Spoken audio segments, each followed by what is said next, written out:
In this session, we will try to uncover the most common integration scenarios like information portals, data replication, shared business functions, service-oriented architecture, a distributed business process, business-to-business integration. This list by no means is the complete list for all things integration, but these are the most common scenarios we may come across in enterprise integration. The first integration scenario is the information portals where many business users need to access several different systems or applications to answer a question or a customer query. Like the customer care representative have to check the order status placed by the customer.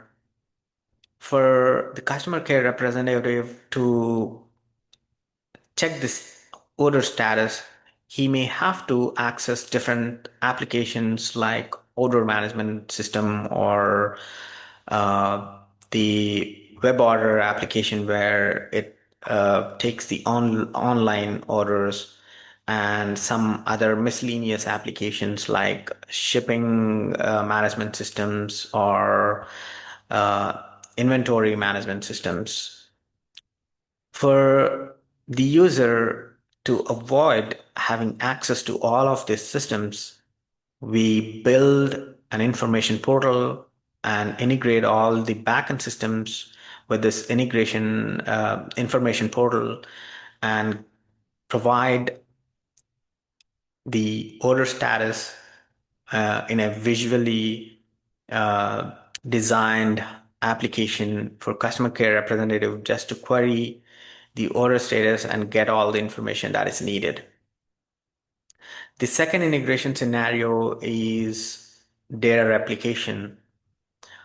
Imagine a situation where a customer is calling to the customer care representative to update his address, and this customer's address might be there in several different systems like customer care system or a billing system to send the invoice or the accounting system where it calculates the tax or the shipping management system where it creates the label to send or ship the order and things like those applications.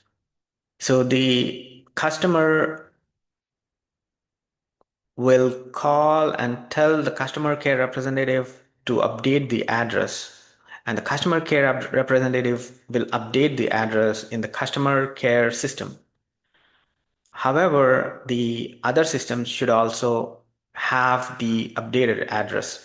So in these scenarios, we will go for an integration approach called data replication, which will uh, use any of the mechanism to get the data from the customer care database in this case and update in the other databases like accounting or shipping or billing and things like that. And there can be two approaches. One approach is ETL, extract, transform, and load. The other approach is MOM, message-oriented middleware. And which approach to follow will be specific to the situation or the problem that is present in an enterprise. And next, in a most commonly used integration scenario is a shared business function. So, like we may have to replicate data, we also may have to use some redundant functionality. For example, if we have to uh, check whether the SSN presented by the customer is valid or not. So this is a common scenario in that enterprise, and it will be used for multiple different purposes by different systems. then this redundant functionality should be implemented once and should be exposed as a function which can be used by different applications or systems within that organization or enterprise. And this also raises a doubt whether to use a function or replicate the data. So it totally depends on that particular system whether it should maintain a redundant copy of the data in that application or system itself, or it can rely on an external function inside of an enterprise. So we have to put two things in mind. We have to keep two things in mind: the amount of control, which is limited if we are depending on a shared function, and shared function can also be intrusive. So there should be some security involved in accessing these shared functions. Whereas in the database, if we have to replicate the data in a database, we have to see what is the rate of change. For example, customer address will not change that frequently. So we have to keep rate of change also in mind when we have to choose the data replication integration scenario or the shared database function scenario. And the next integration scenario is service-oriented architecture. In this approach, we will have several different functions implemented, and these functions are integrated in a service bus architecture, and all these functions are exposed as services.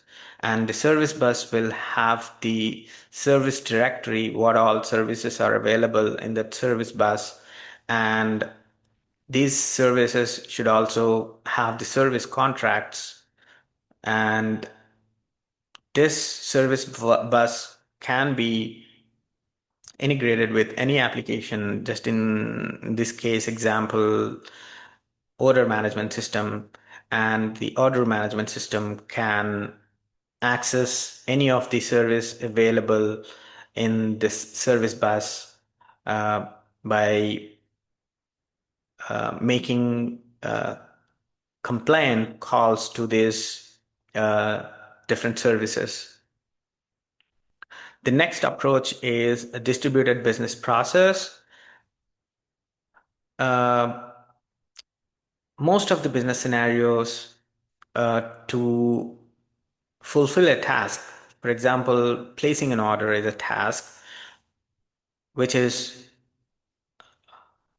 a simple daily based task for an enterprise, will need several different systems to be integrated to complete or fulfill or place the order.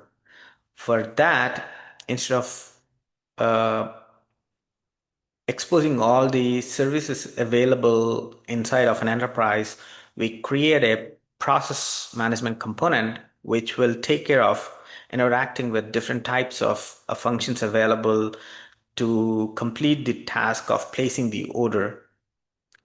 So in these scenarios, we will implement a PMC, which is process management component, and expose it to the user to place the order, and other functionalities which are necessary to fulfill the task will be taken care by the PMC by interacting with the other functions available in that enterprise.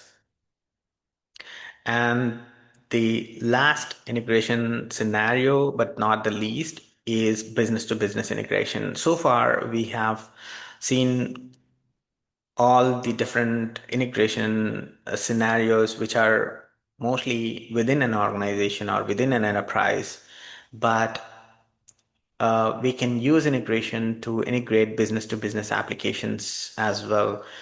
Consider a shipping company which ships the customer products,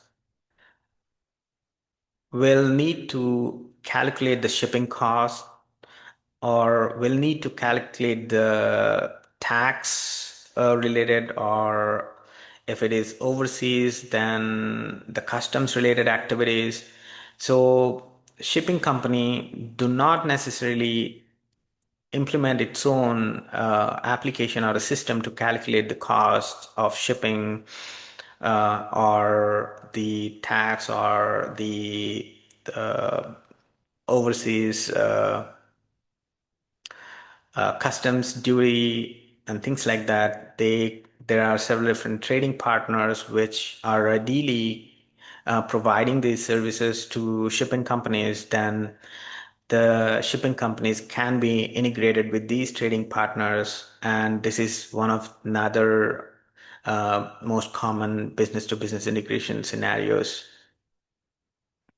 I would stop here.